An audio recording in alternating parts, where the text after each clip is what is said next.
नहीं है। संविधान को भीतर से खोखला कर दिया गया है। चुनाव आयोग को शिकायत की जाती है कि आपके यहां चुनाव निष्पक्ष नहीं हो रहा। लोकतंत्र की सबसे बड़ी जीत क्या होनी चाहिए? बाबा साहब ने कहा कि एक व्यक्ति एक वोट और एक वोट की एक कीमत होनी चाहिए। ये बोला था। आपको जब वोट डालने का अधिकार ही ना हो, आपको जब वोट डालने का अधिकार ना हो, बट जब बात करो, आप अपना वोट गिनवा ना पाओ, आप अपना वोट डाल ना पाओ, बताओ संविधान बचा है क्या? और आप बताओ उत्तर प्रदेश के लोगों, आपका चुनाव कैसे होता है हमसे बेहतर आप जानते हो। क्या पुलिस प्रशासन के अधिकारियों का ये काम है कि कोटेदार और प्रधान के घर बैठ करके कहा जाए कि अगर हमारे विरोधी का प्रचार करोगे तो तुम्हारे ऊपर फर्जी मुकदमा डाल देंगे? बताओ सच बात है कि? बताओ संविधान बचा है क्या? चुनाव लड़ने के लिए जाते हैं तो पिस्टल तान दी गई थी वोटरों के सामने। मैं तो उन मुसलमान महिलाओं को यहाँ से सलाम करता हूँ जिन्होंने पुलिस की बंदूक के सामने डरा नहीं और जाकर के अपने वोट डालने की बात की। संविधान भीतर से खोखला कर दिया गया। शिक्षा संविधान देने का काम करता है। छत्रपति साहू जी महाराज के इतिहास को और जानो महमूदाबाद के लोगों। 1912 की बात है। छत्रपति साहू जी महाराज, एक तो किस्सा बहुत अच्छा नीरज भाई बता गए। अपने वैचारिक साथी जब मंच पे होते हैं तो इसका फायदा होता है कि बहुत सारी बात आप दूसरे भाई कह चुके होते हैं तो बची खुची हम कह देते हैं। अब देखना यह है कि आप लोग कितना बचा के ले जाते हैं। छत्रपति साहू जी महाराज का किस्सा सुनना आप। उन्होंने जो किस्सा बताया उससे अलग एक किस्सा और बताता हूं। एक बार उनके दरबार में किसी ने व्यक्ति को बहुत मारा, दरबार के लोगों ने। साहू जी तक बात पहुंची तो उन्होंने पूछा कि क्यों मारपीट हुई? उन्होंने कहा ये व्यक्ति यहां सार्वजनिक पानी पीने की जगह पर पानी पी लिया। तो उन्होंने कहा इसमें क्या गलती है? कह रहे साहब ये तो अछूत है, ये कैसे पानी पी सकता है वहां जहां हम पानी पिएंगे? साहू जी को जब ये बात पता चली बहुत नाराज हुए। उन लोगों पर कार्रवाई की जिन्होंने ये काम किया। और उसके आगे का किस्सा सुनना, जिस नायक को आप याद कर रहे हो वो कितना बड़ा विचारों का था। उनका नाम भी अभी बताऊंगा, किसी को नाम पता तो बताइए। उस व्यक्ति को बुलाया और कहा कि तुम्हारे हाथ से कैसे कोई अछूत हो जाता है? तो उन्होंने कहा साहब किसी ग्रंथ में लिखा है कि मैं नीची जाति का हूं, इसलिए मैं सार्वजनिक तौर पर पानी नहीं पी सकता। साहू जी ने उसको बुलाया, अपना पैसे से मदद की और कहा कि राज्य के सबसे प्रमुख चौराहे पर चाय की दुकान खोलो और उद्घाटन करने में खुद आऊंगा। तुम्हारे हाथ में जो अछूत होते हैं और पूरे शहर को तुम्हारे हाथ में चाय पिलाऊंगा, तब देखो किसका धर्म बनता है, किसका रह जाता। उनका नाम किसी को याद है तो बताइए जरा, आपका भी होमवर्क टेस्ट हो जाए। बताइए। नहीं, अरे जिसकी चाय की दुकान खुलवाई थी। हाँ देखिए किसी ने बताया, इन्होंने बताया। वैचारिक लोग जुटे होते हैं तो यहाँ फायदा इसका होता है। साहू जी उनका नाम है। साहू जी ने जो काम किया 1912 में प्राथमिक शिक्षा को अनिवार्य किया। 1917 में अपने राज्य के हर एक बच्चे को, याद रखिएगा उसके पहले पढ़ने का अधिकार सबको नहीं था, और कुछ ही साल बीते थे 1848 में जब ज्योतिबा फूले जो माली समाज से आते थे, ओबीसी के लोगों को पता ही नहीं होता। हमारे महापुरुषों को तो दलित समाज के लोग आगे बढ़ा करके बताते हैं कि भाई ओबीसी समाज के लोग, आप जानो कि आपके महापुरुष कौन है। ये तो हम बात के लिए अपने शेड्यूल कास्ट कम्युनिटी के लोगों को धन्यवाद देते हैं। और याद रखना, उत्तर भारत में इन महापुरुषों को ले आने का काम एक व्यक्ति शख्स ने किया था आजाद भारत में, जिनका नाम था मान्यवर कांशीराम। उन्होंने इन तमाम वैचारिक महापुरुषों को उत्तर भारत तक ले आने और पहुंचाने का काम किया। इसलिए हम मान्यवर कांशीराम की उस भूमिका को हमेशा याद करते हैं। छत्रपति साहू जी महाराज को यहां पहुंचाया। याद रखना माताओं बहनों, आपको याद रहना चाहिए, ये जो पढ़ने का अधिकार आपको मिला मुफ्त में मिल गया था क्या? अभी एक फिल्म आई थी फूले, कितने लोगों ने देखी है? जरा हाथ उठाना। जो नहीं भी देखे होंगे हाथ उठा देंगे, कौन जा रहा है चेक करने। लेकिन अगर नहीं देखी हो तो एक बार देख लेना। और 14 अब देखिए, मैं जब आ रहा था तो हर्ष जी साथ में थे, तो मैंने कहा कि नरेंद्र जी के बारे में कुछ बताओ कि उन्होंने अपने इलाके में क्या क्या किया है। तो बहुत राजनीतिक बात नहीं कहूंगा क्योंकि वैचारिक मंच है, राजनीति अलग चीज है। इन्होंने बताया कि इस इलाके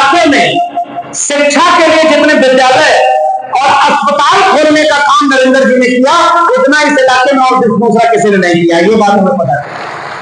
स्कूल कॉलेज विश्वविद्यालय के लिए हम इनको बधाई देना चाहते हैं। और अभी देखिए मंच से ये बात बताई है कि 1400 बुक करा के खुले फिल्म को दिखाने का काम इन्होंने किया। और जब लखनऊ में हमारे एक मंच पर आने वाले थे डॉक्टर आशुतोष वर्मा, उन्होंने भी लखनऊ में पूरा शो बुक करा के फिल्म दिखाने का काम किया। लेकिन याद रखना, आपको एक बात पता है कि नहीं, जब फूले फिल्म बनी और उसमें एक दृश्य दिखाया गया था कि जब ज्योतिबा फूले और सावित्रीबाई फूले शिक्षा देने जाती थी, माताओं बहनों आप भी सुनना, लड़कियों को पढ़ने का अधिकार नहीं था इस देश में। जो कहते थे कि ना सोने की चिड़िया है हमारा देश, सोने की चिड़िया विश्व गुरु है, उनसे जाके पूछना, अगर लड़कियों को पढ़ने का अधिकार था तो सावित्रीबाई फूले को जब स्कूल पढ़ाने जाती थी तो उनके ऊपर गोबर, मैला और कचरा फेंका क्यों जाता था? ज्योतिबा फूले को अपने घर से निकाला क्यों गया? और कूड़े और भिड़े वाला के दीवारों पर बड़े बड़े पोस्टर लगा दिए गए कि ये जो ज्योतिबा फूले और सावित्रीबाई फूले हैं ये धर्म के खिलाफ काम कर रहे। कान खोलकर सुनिएगा, धर्म के खिलाफ काम। कौन सा? शिक्षा देना। समझ रहे कि नहीं? इतिहास बोल रहा, 2-4 मुकदमा हो चुका है और उत्तर प्रदेश में बोलने का एक मेडल जरूर ये होता है कि कभी भी आपके ऊपर मुकदमा हो सकता है। फर्जी मुकदमा सबसे ज्यादा देश में कहीं हो रहा है तो उत्तर प्रदेश में हो रहा है। लेकिन उत्तर प्रदेश के मुख्यमंत्री से मैंने कुछ सीखा हो न सीखा हो, एक बात जरूर सीखी है, कितना भी संगीन धाराओं में मुकदमा तुम्हारे ऊपर हो, अपना राज ले आओ और जब मुख्यमंत्री बन जाओ तो अपना सारा मुकदमा वापस करा लेना और डिप्टी सीएम का भी मुकदमा वापस करा। क्योंकि हमें गलत नहीं बता रहे, इतिहास बता रहे। तुम्हारा कैसा धर्म जिसमें दलितों को शिक्षा देने के लिए तुम गोबर फेंक रहे थे, तुम कचरा फेंक रहे थे, तुम सावित्रीबाई फूले के ऊपर 2 साड़ी लेकर के स्कूल जाती थी पढ़ाने के लिए, मगर दलित पढ़े ना, महिलाएं शिक्षा ना पाए ताकि मानसिक रूप से गुलाम पैदा हो। और उस फिल्म में यही दृश्य दिखाया था। तो वहां के समाज, वहां के कुछ लोगों ने कहा कि हमारा अपमान हो रहा है और उन्होंने उस फिल्म पर कैंची चलवाई। आपको पता है सेंसर बोर्ड ने उस फिल्म पर कैंची चला के बहुत सारे दृश्य बदलवा दिए, बहुत सारे डायलॉग चेंज करा दिए। आप रोक पाए क्या? जरा अपनी भी आलोचना सुनना। और जो नीरज भाई जितनी बात कह के गए मैं दोहरा इसलिए रहा हूं कि उसको आचरण में ले आना। हमारी जाति की संख्या ज्यादा है तो जितने यादव के लोग होते हैं उनको लगता है कि हमारा कौन शोषण करेगा। कुर्मी समाज के लोग होते हैं उनको अलग गुमान, जो कुशवाहा बिरादरी के उनको अलग गुमान, और जिनकी तादाद कम है उनको झूठ बोल करके, उनको भड़का करके, उनको मंच दे देकर के उनको आप अपने से खिलाफ बनाए रखते। जरा बताओ कि आपके महापुरुषों का जब अपमान हुआ तो आप कितना उसका बदला ले पाए या कितना रोक पाए? फूले फिल्म पर कैंची चल गई, असली इतिहास भी आपको नहीं बताने दिया गया। और ज्योतिबा फूले ने जो शिक्षा की जोत जलाई थी, पढ़ाई के लिए विद्या बिना मति गई, मति बिना गति गया, गति बिना वित्त गया, वित्त बिना शूद्र गए, और एक अविद्या ने जाने कितने अन्याय अत्याचार कर दिए। हमारे महापुरुषों ने हमारे हाथ में हथियार नहीं पकड़ाए, हमारे महापुरुषों ने संघर्ष करके कुर्बानी दी ताकि हमारे हाथों में कलम और किताब आए, तब जाकर के गुलामी से दूर होंगे और इस देश पर हमारा शासन। और उस कलम और किताब को आगे बढ़ाने का काम छत्रपति शाहू जी महाराज ने किया। 1917 में प्राइमरी एजुकेशन को फ्री कर दिया और अनिवार्य कर दिया। छत्रपति शाहू जी महाराज, राजा क्या होता है सुनना, राजा जब समझदार होता है तो प्राइमरी से लेकर के मिडिल तक की सारी पढ़ाई को मुफ्त और अनिवार्य कर देता है। और राजा जब अनपढ़ होता है तो सरकारी स्कूलों को बंद करता है और 18% जीएसटी कलम और किताब पर लगा देता है। अब तो ये आपको चुनना है कि आपने अनपढ़ को राजा चुना है तो कलम और किताब पर 18% जीएसटी आप दे रहे हैं। आपके सरकारी स्कूल बंद किए जा रहे हैं। 5000 स्कूल तो तुरंत बंद होने वाले हैं, उनमें से बहुत सारे बंद हो गए। बहुत सारे शिक्षक बिरादरी के भी लोग यहाँ आए होंगे, बचा पा रहे क्या अपने स्कूल बंद होने? डॉक्टर बाबा साहब भीमराव अंबेडकर 1930 के आसपास बॉम्बे लेजिस्लेटिव असेंबली में भाषण देते हुए कहते हैं कि जिस सरकार में लोकतंत्र हो, संविधान से चले, उसमें राजा यानी नेता का काम, जिसको कुर्सी पर बिठाया गया, उसकी जिम्मेदारी है कि हर एक गरीब आदमी को शिक्षा मुफ्त में मिलनी चाहिए, पढ़ाई मुफ्त में मिले, दवाई मुफ्त में मिले, सिंचाई मुफ्त में मिले और जेल में कमाई मिले, और आपके ऊपर अगर कोई जेल जाती हो तो उसके लिए आपको सुनवाई मिले। लेकिन उन महापुरुषों ने जो चीजें सरकार के जिम्मे थोपी थी, आपने ऐसे लोगों को, आपको कह रहा हूं, तो विवाद आप गांव तक पहुंचाना। हमारे लोग अगर वोट न जाते तो वो क्या मुख्यमंत्री बन पाते क्या? जरा सच बताना आप जोर से, हमारे वोट से बने कि नहीं? हमें झूठ बोला, हमें आपस में लड़ाया और हमारे बनने का फायदा उठाकर आज मुख्यमंत्री बन गए, प्रधानमंत्री बन गए और 29,000 स्कूलों को उत्तर प्रदेश में बंद करने वाले। बताओ सरकारी स्कूल में किसके घरों के बच्चे पढ़ते हैं? जरा जोर से बताना, क्या 90% गरीबों के बच्चे पढ़ते हैं कि नहीं पढ़ते? बताओ आप, दलितों पिछड़ों के ही 90% बच्चे सरकारी स्कूल जाते हैं कि नहीं जाते? प्राइवेट स्कूल में जिसकी जेब में पैसा है उसी के बच्चे प्राइवेट स्कूल में पढ़ जा पाते हैं। बताइए गलत है कि सही? जरा जोर से बताइए, आपके जिले का सरकारी स्कूल अच्छा है या प्राइवेट स्कूल अच्छा है? जरा जोर से बताइए। अरे भाई बताइए ना, आपके जिले का सरकारी अस्पताल अच्छा है कि प्राइवेट अस्पताल अच्छा है? प्राइवेट है तो जिसकी जेब में पैसा है वही प्राइवेट स्कूल में जाएगा, प्राइवेट अस्पताल में जाएगा, और जिसकी जेब में पैसा नहीं है उसका कोई। आपके बच्चे गरीब हैं, आप गरीब थे, आपके बच्चे गरीब थे, आप गरीबी से लड़ करके किसी को शिक्षा मिल जाएगी, जिम्मेदारी किसकी थी? नेता की। और नेता की डिग्री का पता ही नहीं।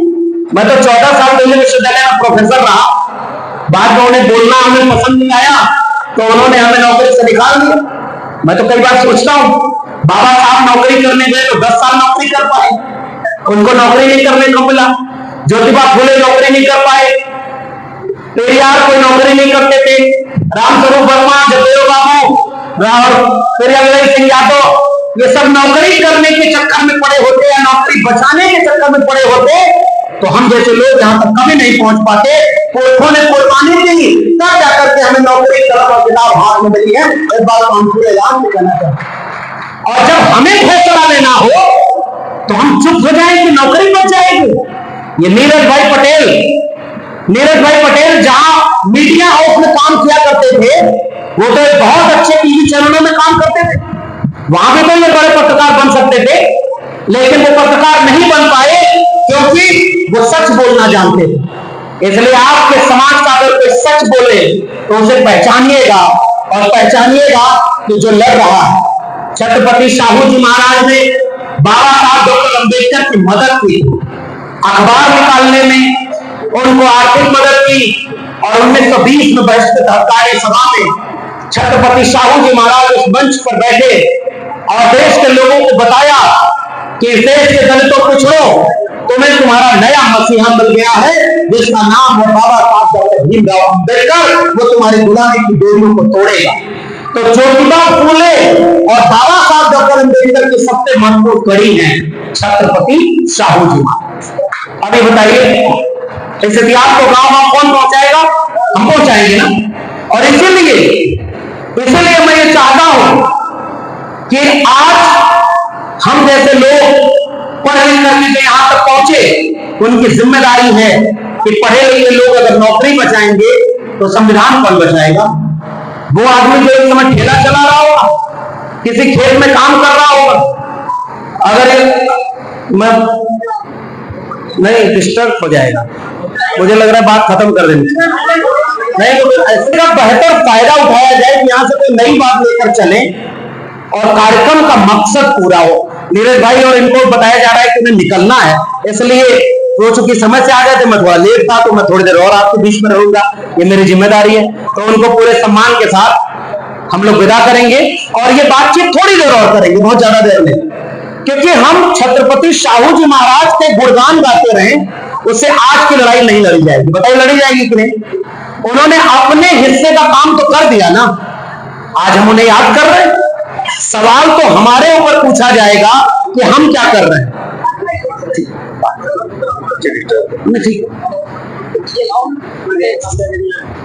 तो बात आने वाली पीढ़ी हमसे भी तो कोई सवाल पूछेगी। ज्योतिबा फूले अपने हिस्से की लड़ाई लड़कर चले गए, छत्रपति साहू जी अपने हिस्से की लड़ाई लड़कर चले गए, डॉक्टर अंबेडकर लड़के चले गए, आप उनके हिस्से की लड़ाई से जो मिला था वो भी नहीं बचा पाए। असली सवाल मेरा यहां, देखिए हमने भी इतनी किताबें पढ़ ली है और हमारी सारी डिग्री ओरिजिनल है, एक भी डिग्री फर्जी नहीं है, हमारी डिग्री पर कोई विवाद नहीं। हमें नौकरी डिग्री दे करके नहीं निकाला गया, तो वो हमने किताब लिखी प्रोफेसर किरारी कभी मिलेगा तो पढ़ेगा। शिक्षा बचाने के लिए हमने अपनी नौकरी कुर्बान की है, क्योंकि हमसे भी कहा गया था कि चुप हो जाओ तो नौकरी परमानेंट करा लो, फिर उसके बाद बोलना। मेरे लहजे में जी हजूर न था और कोई मेरा कसूर न था। तो हमको पता है कि 14 साल नौकरी कर लिए, गुलामी तो हमारे पुरखों ने सिखाई ही नहीं, तो हम समझौता करके तुम्हारी गुलामी क्या स्वीकार करते, उससे हम आजाद हो गए अपना काम करेंगे। लेकिन हम जो काम करना चाहते हैं वो आपके जरिए गांव तक पहुंचना चाहिए। और याद रखिएगा, जब हमारे तन पर अच्छे कपड़े आए, हमारे हाथों में कलम और किताब आई, हमें सम्मान से जीने का मौका मिला, ये मंच बनाओ, इस मंच पर इतने विद्वान लोग सम्मानित लोग बैठे हैं, तो मैं भी एक बात कहना चाहता हूं, ये संभव ही नहीं होता। और मैं भी आजमगढ़ के किसी गांव में गाय भैंस चरा रहा होगा अगर इस देश में बाबा साहब अम्बेडकर का संविधान और मंडल कमीशन लागू में होगा, तो हम यहां तक नहीं पहुंचता। हमारे ऊपर कर्जा है क्योंकि हमने संविधान का फायदा उठाया, इस संविधान का हमने लाभ लिया तो हमें वहां पहुंचने की नौकरी मिली। मैं तो इलाहाबाद यूनिवर्सिटी का गोल्ड मेडलिस्ट था, और जब मैं टॉप किया अपनी यूनिवर्सिटी, तो आज मैं तो कथा भी नहीं कहने गया था, वहां तो पढ़ाई कर रहा था। तब भी मेरे प्रोफेसर ने कहा कि अहिरों के बच्चे गाय भैंस चराना छोड़कर अगर यूनिवर्सिटी टॉप करेंगे तो हमारे बच्चे कहां जाएंगे। ये मैंने अपनी किताब में लिखा है। फिर मुझे याद आता है छत्रपति साहू जी महाराज का इतिहास। छत्रपति साहू जी महाराज का सबसे ज्यादा विरोध कौन लोग कर रहे थे, आपको पता है उनका नाम? मंच पर बहुत विद्वान लोग बैठे, मुझे पता चला उनमें से एक नाम लिया गया। एक आदमी ने कहा, ये कुनबी किसानों को संसद भेजकर क्या करोगे, क्या वहां जाकर के हल चलाएंगे? और याद रखना, कुनबी से बाल गंगाधर तिलक, मैंने कहा ना विद्वान लोग यहां मंच पर बैठे हैं, सामने भी बैठे हैं, तो तिलक को इस बात का गुमान था, सती प्रथा, आदमी मर गया तो औरत को चिता पर रखकर जला देते थे, उसको भी कहते थे धर्म। बताओ दुनिया में ऐसा धर्म आपने देखा? आदमी मर गया उसको चिता पर जलाते थे, बेटियों की शादी कम उम्र में कर देते थे, विधवाओं का विवाह नहीं होता था। ज्योतिबा फुले ने विधवाओं के विवाह कराने का काम किया, शिशु संगोपन गृह बनवाया, बाल हत्या प्रतिबंधक गृह बनवाया, ज्योतिबा फुले सावित्रीबाई फुले ने। और तब बाल गंगाधर तिलक कहते हैं कि कुनबी किसान संसद में जाकर हल चलाएंगे। यानी तुम यादव हो तो भैंस चराओ, दूध बेचो, बल्टा का काम करो, कथा कहोगे? तुम कथा कहने चले आए। कथा कहने का काम किसका? तो ज्योतिबा फुले का नाम मुझे याद आता है। महात्मा ज्योतिबा फुले ने एक किताब लिखी जिसका नाम है गुलामगिरी। उन्होंने लिखा कि जैसे बाल काटना नाई का धर्म नहीं धंधा है, जैसे लकड़ी का काम करना बढ़ई का धर्म नहीं धंधा है, जैसे लोहे का काम करना लोहार का धर्म नहीं धंधा है, वैसे दान दक्षिणा के नाम पर पाखंड फैला करके दान दक्षिणा लेते रहना उनका धर्म नहीं धंधा है। इस बात को याद रखना। तो जब धंधे पर चोट लगती है तो आदमी बौखला जाता है। तो कुनबी किसान संसद में क्यों जाएंगे? तो छत्रपति साहू जी महाराज का सबसे बड़ा विरोध करने वाले लोग आपके इतिहास की किताबों में पढ़ाए जाते हैं, वो स्वतंत्रता संग्राम सेनानी थे। बाल गंगाधर तिलक स्वतंत्रता संग्राम सेनानी, और ज्योतिबा फुले क्या थे, साहू जी क्या थे? आपके बच्चों की किताबों में इनके बारे में चैप्टर नहीं। बताओ उत्तर प्रदेश में चैप्टर है तो बता दो, है क्या? आपको पढ़ाया जाता है? पता ही नहीं होगा। लेकिन यह जरूर पढ़ाया जाएगा कि पृथ्वी किस पर टिकी है। अभी नरेंद्र जी इतने वैचारिक आदमी है, इन्होंने जब वो छेड़ दिया है तो मैं उसको थोड़ा और आगे बढ़ाता हूं। एक फिल्म बनी है, यूट्यूब पर सर्च करके देखना, उसका नाम है अब तो सब भगवान भरोसे। फिल्म है, और चूंकि अब मुकदमा मेरे ऊपर करना होगा तो मैं उस फिल्म वाले के ऊपर करवाऊंगा।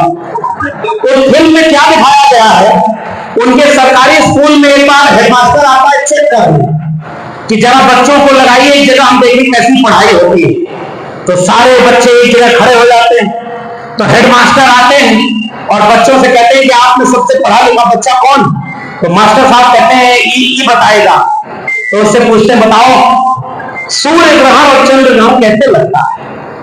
तो जो पढ़ा लिखा बच्चा है वो बोलना शुरू करता है, पृथ्वी सूरज के चारों तरफ चक्कर लगाती है, चंद्रमा पृथ्वी के चारों तरफ चक्कर लगाता है, और जब तीनों एक दिशा में आ जाते हैं तो दूसरा बच्चा वही था, वो बोल पड़ा मास्टर जी गुरुजी झूठ बोल रहा है।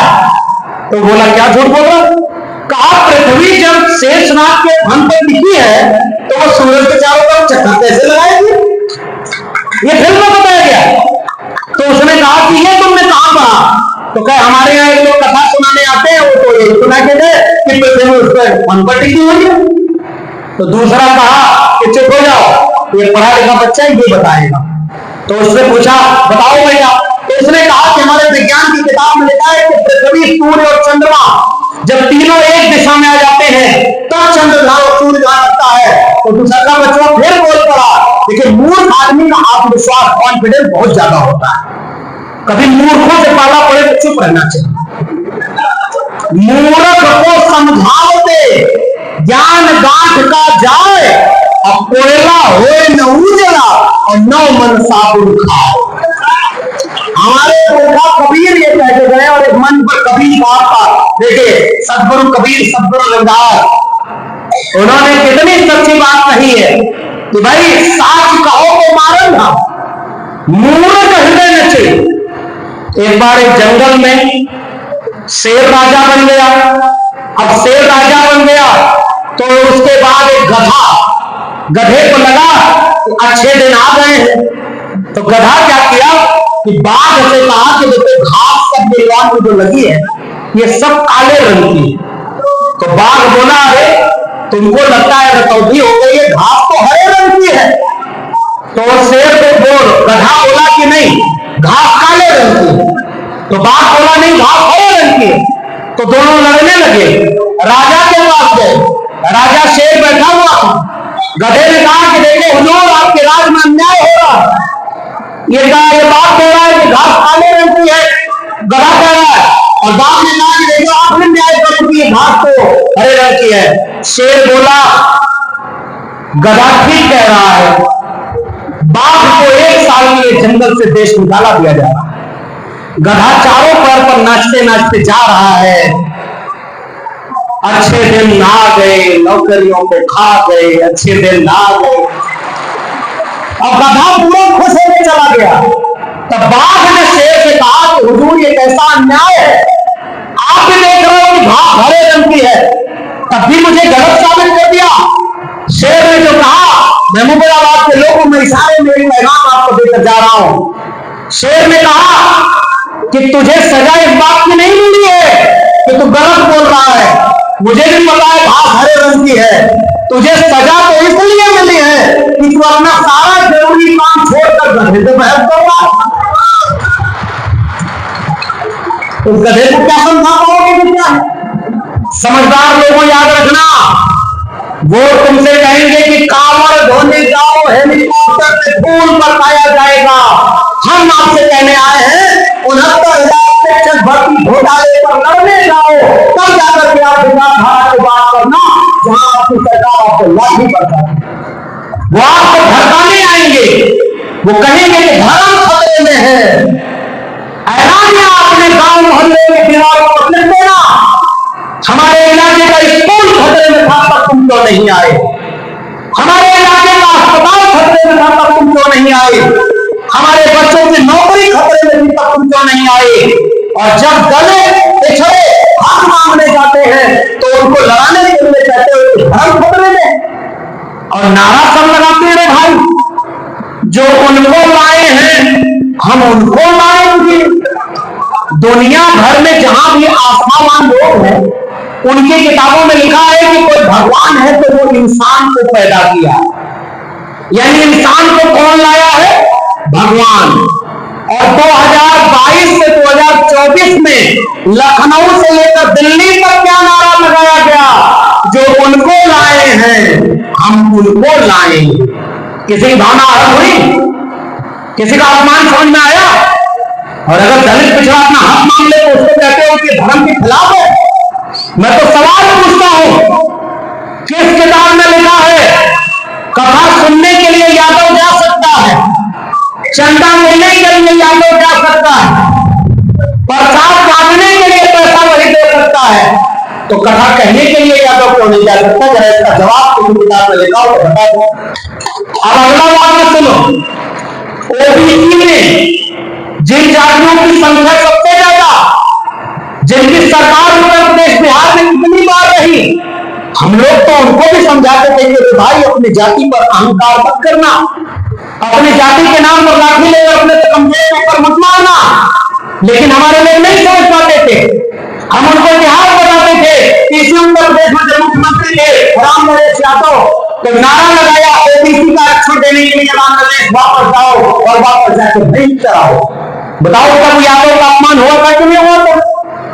कर्पूरी ठाकुर नाई समाज के थे, बिहार में मुख्यमंत्री बने, 26% ओबीसी का आरक्षण लगाया 1977 में।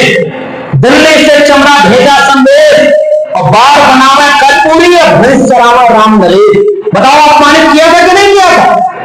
और छोड़ो, मेरा घर यही पूर्वांचल 100 किलोमीटर भी नहीं है, और गांव के लोगों पुराने लोगों कहावत याद है कि नहीं, अहिर गड़रिया पासी और तीनों सत्यानाशी। कौन बनाया था ये कहावत? नेपाल से कोई आया था? भूटान बांग्लादेश वाला गाली दिया या मुसलमान गाली दिया था? जरा बताओ हमको। अहिर गड़रिया कुर्मी चोर और घर सारे का तंगरी तोड़, ये गाली किसने देखी? जरा मैं भी आपको पूछना चाहता हूं, किसी मुसलमान ने गाली बनाई क्या? किसी दलित ने आपको गाली दी क्या? और किसी विदेशी और आतंकी ने आपको गाली दी? गाली देने वाला कौन था? जो आज भी कहता था चारपाई तो हमारे सामने बराबर में बैठेगा, तो इतनी हिम्मत तो हमारे सामने घोड़ी पर चलेगा। दलित पीटा गया तो समझ में आता था लोगों को, कह रहे उनको तो अछूत बना दिया, घोड़ी चढ़ने से मारते हैं, मूछ रखने पर मारते हैं, अछूत रखने मारते हैं। और ओबीसी को लगता था कि हम तो अछूत है नहीं, हम तो मंदिर में जा सकते हैं, हम तो कथा भी कहवा सकते हैं, हम तो पुजारी भी बन सकते थे। एक बार ट्राई किया और यादव जी की क्या हालत थी बताओ। जब यादव को नहीं छोड़ा तो बाकी किसकी क्या हालत होगी? इस बात को यादवों को भी समझना है और बाकी ओबीसी को समझना है। धर्म में मत रहना। मुख्यमंत्री थे इसी प्रदेश में, उनके पिताजी भी मुख्यमंत्री थे, विदेश से पढ़ के आए थे, और 2017 में जब मुख्यमंत्री की कुर्सी गई तो इसी बीजेपी और आरएसएस के लोगों ने आवाज को गंगा जल से धुलवाकर एहसास कराया कि हमारी नजर में तुम शून्य हो और हम तुमको अपना दर्द नहीं मानते। इसलिए हम अपने इतिहास को क्यों कहना चाहते हैं महमूदाबाद के लोग। और मैं बात अब नहीं खत्म करूंगा, बहुत लंबे भाषण का मतलब नहीं, समझने वालों को इतने में ही समझ में आ जाएगा। और यादव समाज के लोगों, उस कथा भागवत में तुम्हारा कल्याण है क्या? आपके यहां प्रसाद अगर कथा में होता तो सबको बंटता है कि नहीं? तो जब चंदा चढ़ावा होता तो सब में बंटना चाहिए कि नहीं? मैं एक दो किस्सा सुना दूं, अब इससे ज्यादा क्या बोला जाए आ जाएगा। हमारे यहाँ पर पुराने लोग कथा होता कहते थे, तो एक आदमी गया और ज्योतिबा फूले वाला किस्सा सुनाता हूं, छोड़ दो यूपी है कहीं मुकदमा हो जाता, चल के जमानत लेनी पड़ी। ज्योतिबा फूले ने किताब लिखी जिसका नाम है तृतीय रत्न, कभी मिले तो पढ़िएगा। तृतीय रत्न में ज्योतिबा फूले लेते हैं कि एक बहुत गरीब बेचारा आदमी बड़ा परेशान था, उसकी पत्नी ने कहा कि एक बार हमारा जन्म पत्रिया दिखा देते उनको, जो धरती पर उनके अवतार खुद को बताते हैं। मैं जाति का नाम नहीं ले रहा हूं, आप समझ जाएंगे, और समझदार को इशारा काफी। हमारी लड़ाई किसी जाति से नहीं है, हमारी लड़ाई जातिवाद से है कि जाति के नाम पर तुम श्रेष्ठ नहीं रहोगे और जाति के नाम पर कोई कमजोर और गुलाम नहीं होगा। हमारी लड़ाई तो व्यवस्था से है, और इसलिए हम उनका नाम लेने की बजाय व्यवस्था के खिलाफ बोल रहे हैं। वो आदमी गया और ऐसे पत्री लेकर के दोनों पति पत्नी बैठे, सामने से जब कुंडली देखी गई तो सामने से आवाज आई, तुम्हारा शनि ठीक जगह पर नहीं। अच्छा, अगर कथा कहने होता तो बहुत बढ़िया कथावाचक मैं भी हो सकता था, कहानी कहना मुझको खूब आता है, लेकिन क्या करे, झूठ बोल करके धंधा करना हमने सीखा ही नहीं। हम तो सच और हक की बात करते हैं, उसके लिए हमको बहुत कुछ सुनना सहना पड़ता है। अब सच की बात सुनो, ज्योतिबा फुले करते हुए नाटक रिलीज दे आओ, उसमें जब उसने कहा कि शनि ठीक जगह पर नहीं है, तो वो बेचारा आदमी बोला, हुजूर कैसे सही होगा? तो उसने कहा कि हम एक काम करते हैं, हम एक व्यवस्था बनाएंगे, जो तुम कर दो तो तुमको शनि ठीक जगह पर आ जाएगा। मेरे पूर्वांचल में कथा कही जाती है और मैं वही कहा सुना। उस आदमी ने कहा खर्चा कितना आएगा? तो सामने से आवाज आया कि 10,000 रुपया। पहला का जमाना था, आज अगर बड़े वाले कथावाचक को बुलाओ तो पर्ची उर्ची बनाता है तो लाख रुपया करे, तब 10 लाख का तो पंडाल लगाता है, तब जाकर